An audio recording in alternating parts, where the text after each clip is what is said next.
Selon l'équipe de campagne de l'ex-président et candidat républicain, Donald Trump se trouve alors sur le parcours de son club de golf quand des tirs retentissent.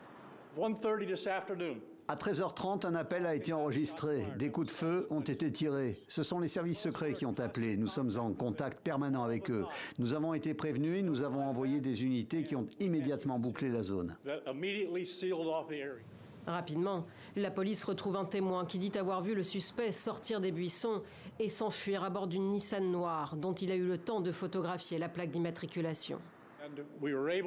Nous avons pu localiser le véhicule alors qu'il se dirigeait vers le comté de Martin. Nous avons alerté le bureau du shérif qui a repéré le véhicule, l'a arrêté et a placé l'homme en détention.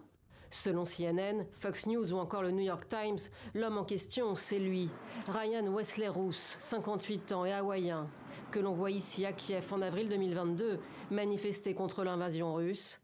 L'AFP l'avait même interrogé. Poutine est un terroriste et il faut y mettre un terme. Donc nous avons besoin que partout dans le monde, les gens arrêtent ce qu'ils font et viennent ici maintenant. Il n'aurait pu rejoindre le front en raison de son âge et de son manque d'expérience.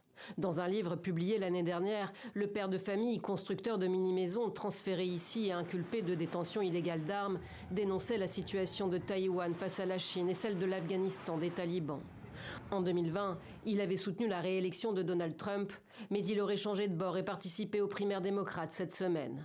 Difficile pour l'heure d'établir un mobile, mais cette deuxième tentative d'assassinat présumée contre le candidat républicain à la Maison-Blanche pose une fois encore la question de la sécurité des candidats à une cinquantaine de jours du scrutin présidentiel. Dieu merci, le président va bien. Mais je tiens à préciser que le Secret Service a besoin de davantage d'aide et je pense que le Congrès devrait répondre à leurs besoins s'ils ont effectivement besoin de plus de personnel. Pour Donald Trump, indemne, c'est aussi une nouvelle occasion de s'en prendre au camp adverse. Il dénonce la rhétorique de Joe Biden et Kamala Harris.